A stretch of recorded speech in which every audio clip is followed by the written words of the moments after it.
Hello बच्चों, I am Gaurav Suryavanshi and this is your beautiful channel where we all are learn about the concepts of physics. चलिए आज का topic हम लोग शुरू करते हैं। ये क्लास जो होगी वो आपकी बाइलिंगुअल होगी।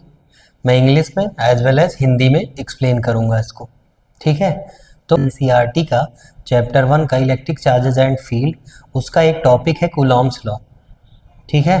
तो अब भाई बात ये आती है कि कूलॉम्स लॉ को क्यों पढ़ा जाए, who is Coulomb.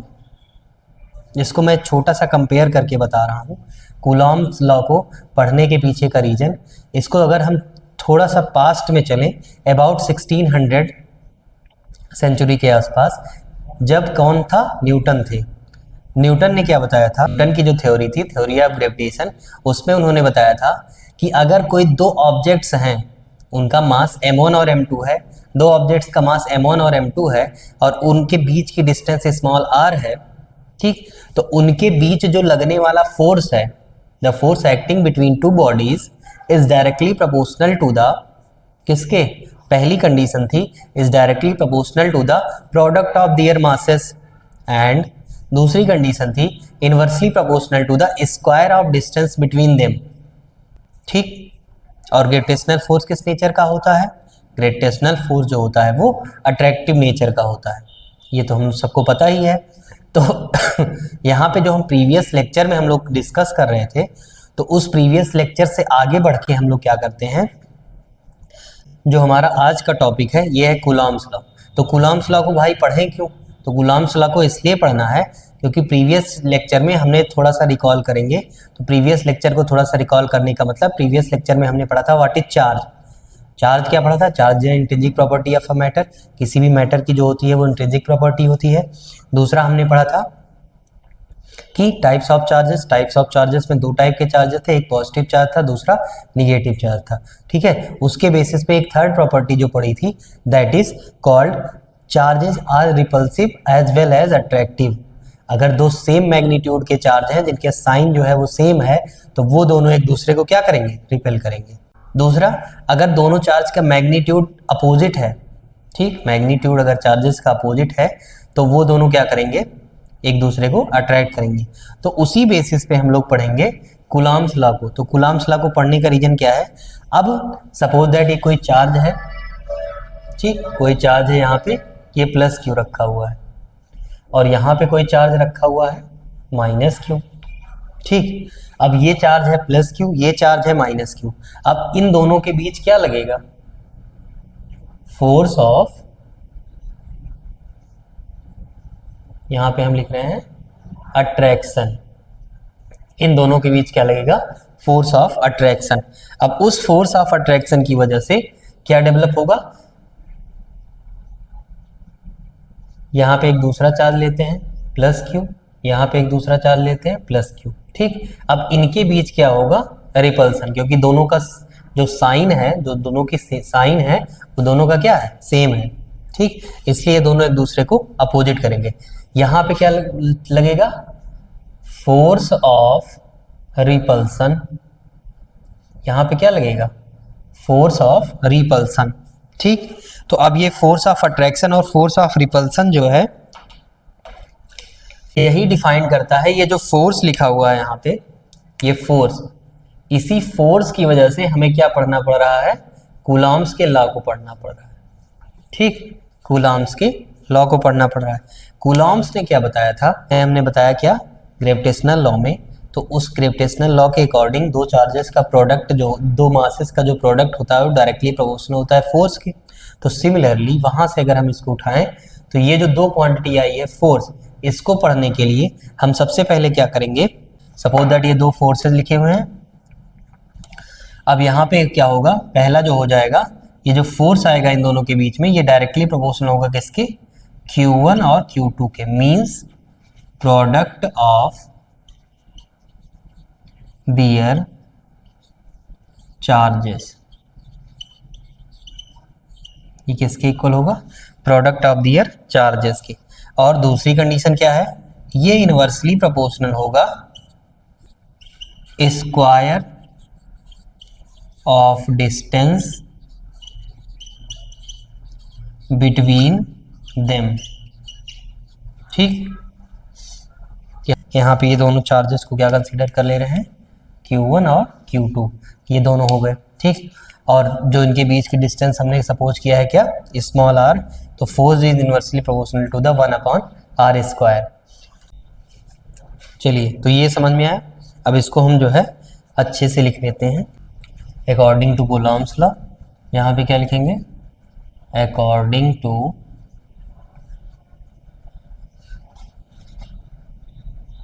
Coulomb's law,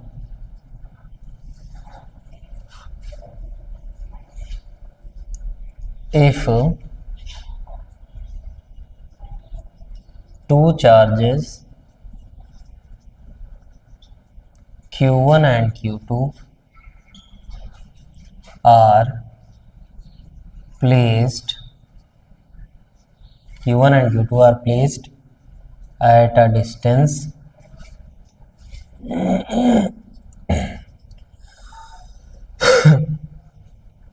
small r, अगर दो चार्जेस हैं, एक का मैग्नीट्यूड Q1 एंड Q2 दिया हुआ है, ये दोनों प्लेस्ड है कितनी डिस्टेंस पे, स्मॉल r डिस्टेंस पे, देन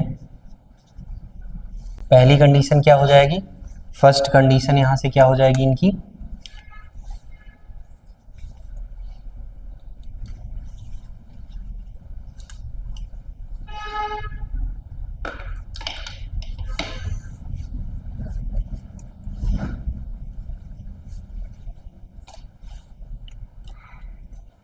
यहाँ पे हम सिंबलाइज कर देते हैं प्लस Q1 और ये प्लस Q2, जो कि प्लेस है कितनी डिस्टेंस पर, स्मॉल r डिस्टेंस पे भी प्लेस्ड है। पहली कंडीशन क्या हो जाएगी,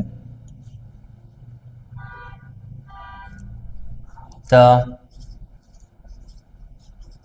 फोर्स ऑफ अट्रैक्शन या फिर repulsion is directly proportional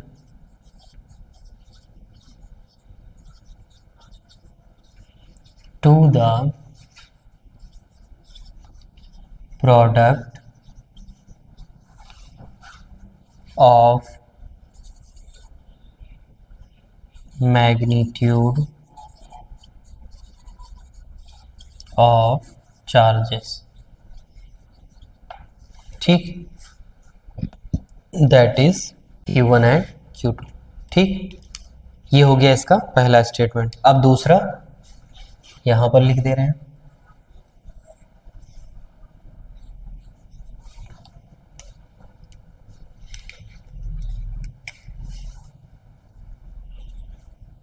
the force of attraction और repulsion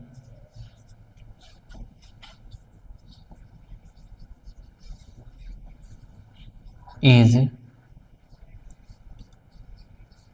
inversely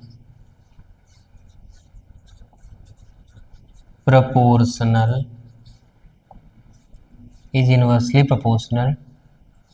to the square of distance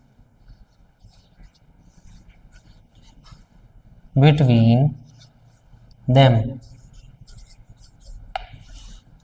कहने का मतलब क्या हुआ, F is inversely proportional to 1/r²।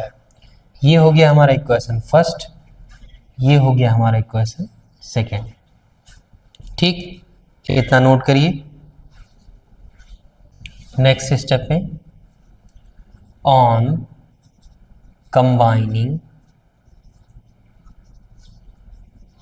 Equation first and second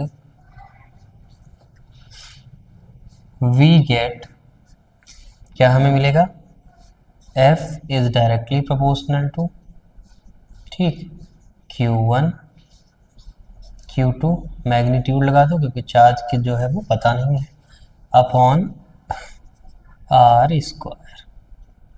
ठीक, अब यहाँ से हमें पता है कि जब कोई प्रोपोर्शनलिटी हटाएंगे तो एक कांस्टेंट लेकर आते हैं, वो कांस्टेंट क्या कहलाएगा हमारा, के। सपोज दैट अभी के लिए कांस्टेंट हमारा है के, तो ये हमारा फार्मूला हो गया के Q1 Q2 upon r square. अब इस के को कहते हैं क्या, इस के की वैल्यू होती है 1/4 पाई एप्सिलॉन नॉट। ठीक, ये के जो है हमारा, ये क्या कहलाएगा, कांस्टेंट है, जो इसकी वैल्यू हमारी होती है 1/4 पाई एप्सिलॉन नॉट। ठीक है, ये हो गया। अब यहाँ पे 1 की वैल्यू तो 1 ही होगी, 4 पाई होगा। जो वैल्यू टर्म दिया हुआ है यहाँ पे एप्सिलॉन, ये एप्सिलॉन क्या होता है, एप्सिलॉन इसको पढ़ते हैं क्या, तो एप्सिलॉन हो गया हमारा, एप्सिलॉन की वैल्यू है एप्सिलॉन। और इसका जो होता है, इसको हम लोग पढ़ते क्या है, परमिटिविटी ऑफ फ्री स्पेस। इसको क्या कहते हैं, परमिटिविटी ऑफ फ्री स्पेस। ठीक, ये जो अभी लिखा गया था 1/4 पाई एप्सिलॉन नॉट, इसकी जिसकी वैल्यू के थी, ठीक, इसकी जो वैल्यू होती है वो होती है 9 × 10⁹। ठीक, 9 × 10⁹। अब फिर क्वेश्चन अराइज होता है, ये जो एप्सिलॉन है, ये जो एप्सिलॉन है, इस एप्सिलॉन की वैल्यू कितनी होती है। ठीक, तो इस एप्सिलॉन की वैल्यू जो होती है वो होती है 8.85 × 10⁻⁻12। अब जब यहाँ से ये newton metre square upon coulomb square, ये यहाँ पे क्या है, मल्टीप्लाई में है, तो इसको अगर इधर भेजेंगे तो ये सारा डिवाइड में आ जाएगा। तो इसी जो यूनिट लिखी हुई है, इसी को हम उलट करके लिख देते हैं। तो उलट करके लिखने का मतलब कूलम्ब का square divided by newton metre का स्क्वायर। ठीक, तो ये हो जाएगी हमारी एप्सिलॉन की वैल्यू। और एप्सिलॉन को बोलते क्या है, परमिटिविटी ऑफ फ्री स्पेस। ठीक है, तो इतना समझ में आया कि के जो है हमारा कांस्टेंट है, और ये हमारा 9, इसकी वैल्यू होती है 9 × 10⁹ newton metre square upon coulomb square. Epsilon जो है हमारा, इसकी इंडिविजुअल वैल्यू जो होती है वो 8.85 × 10⁻12। इसी को उल्टा करके लिख देंगे इस यूनिट को, तो coulomb square upon newton metre square. अब यहाँ पे हम बात कर लेते हैं कि क्वेश्चन में जो मोस्ट इंपॉर्टेंट क्वेश्चन आप लोगों के एग्जाम में पूछा जाता है, वो पूछी जाती है इसकी यूनिट्स ऑफ एप्सिलॉन नॉट। ठीक, तो यूनिट्स ऑफ एप्सिलॉन नॉट। अब यूनिट ऑफ एप्सिलॉन नॉट में क्या लिखेंगे, हमारे पास फ्रॉम कूलम्ब्स लॉ से क्या पता है, कूलम्ब्स लॉ से हम क्या जानते हैं, फोर्स का फार्मूला क्या है, F = 1/4 pi epsilon naught Q1 Q2 upon r square. ठीक, ये पता है। अब हम एप्सिलॉन को यहाँ पे रोक देते हैं, और उसके बाद जो है इसको सबको मल्टीप्लाई कर देते हैं। तो यहाँ से हो जाएगा F × आर स्क्वायर × 4 पाई, ये कांस्टेंट हो जाएगा हमारा। ठीक है, अब यहाँ पे बचा डिवाइडर में Q1 और Q2, और ये हो जाएगा हमारा 1/एप्सिलॉन नॉट। ठीक, अब यहाँ पे देखते हैं,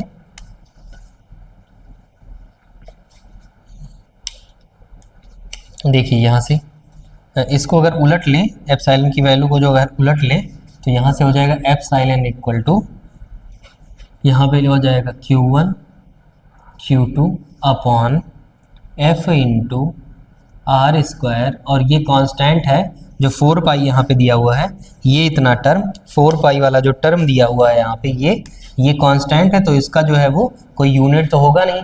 इस 4 पाई का जो कांस्टेंट है, इसकी कोई यूनिट तो होगी नहीं, तो इसलिए हम इसको नेग्लेक्ट कर देते हैं। तो यहाँ से हम इसकी यूनिट लिखते हैं, तो यूनिट क्या लिखेंगे, चार्ज की यूनिट क्या बताया था हमने, कूलम्ब। एक कूलम्ब, यहाँ पे ये दूसरे कूलम्ब, और नीचे हो गया फोर्स की यूनिट क्या होती है, न्यूटन, और जो ये हो जाएगा हमारा मीटर स्क्वायर। ठीक, तो एप्सिलॉन की वैल्यू, एप्सिलॉन की जो यूनिट आई वो कूलम्ब पर न्यूटन मीटर स्क्वायर, ये हो गई इसकी यूनिट। ठीक, तो ये है हमारा क्या, यूनिट ऑफ एप्सिलॉन नॉट। अब हम क्या निकालने जा रहे हैं, dimension of epsilon not, epsilon not की जो है वो डायमेंशन क्या होगी, इसको जो है वो हम कैलकुलेट करने जा रहे हैं। तो हमारे पास सिंपली जो फार्मूला है वो फार्मूला क्या है, F is equal to 1/4 pi epsilon naught Q1 Q2 upon r square, ये है हमारा फार्मूला। अब इस फार्मूले में देखें तो यहाँ पे हम डायरेक्ट जो है वो इसमें वैल्यू सब्स्टिट्यूट करते हैं। फोर्स की डायमेंशन हमें पता है, फोर्स की डायमेंशन mlt-2, यहाँ पे चार्ज दिया हुआ है, चार्ज इसको ऐसे जनरल व्यू में देखें तो यहाँ से ऐसे हम लिख सकते हैं I इज इक्वल टू क्या होता है Q/T, I is equal to charge per unit time, तो I का हम लोग एम्पियर लिखते हैं और टाइम का क्या लिखते हैं T, तो ये किसकी यूनिट हो जाएगी Q, तो 2 बार Q 80 है तो इसलिए हम लोग इसको 2 बार लिखते हैं। अब यहाँ पे अगर फोर्स की ना पता हो तो फोर्स की ना पता हो तो हमें किसकी पता है, मास, फोर्स बराबर क्या होता है मास इनटू एक्सेलरेशन, और मास का क्या होता है m, और एक्सेलरेशन का क्या हो जाएगा, यहाँ से एक्सेलरेशन क्या क्या हो जाएगा वेलोसिटी अपॉन टाइम, और वेलोसिटी अपॉन टाइम जो होता है वो होता है हमारा LT-2। तो अगर इसको कंबाइंड फॉर्म में लिखा जाएगा तो फोर्स का हमारा डायमेंशनल फार्मूला क्या हो जाएगा MLT-2। अब ये R है, R का मतलब डिस्टेंस, डिस्टेंस की यूनिट जो डायमेंशनल फार्मूला होता है उसको L से रिप्रेजेंट करते हैं। तो अब हमें एप्सिलॉन का जो है वो डायमेंशन निकालना है। तो एप्सिलॉन का डायमेंशन निकाला, ये कांस्टेंट है तो इसको कैंसिल कर देंगे। एप्सिलॉन का डायमेंशन अगर निकालेंगे तो ये इसको हम इधर भेज दें, तो यहाँ से एप्सिलॉन इज इक्वल टू क्या हो जाएगा, एप्सिलॉन इधर चला गया तो ये हो जाएगा हमारा Q1 Q2 अपॉन ये है 4 pi into F into r square. ठीक, अब ये हो जाएगा Q2 का हमने अभी निकाला है 80, और इसका क्या हो जाएगा 80 डिवाइडेड में ये कांस्टेंट है छोड़ दीजिए MLT-2, ये हो जाएगा इसका, और ये हो जाएगा आपका L स्क्वायर। ठीक, अब इसको सबको कुछ काट पीट करके कंबाइन कर लेते हैं।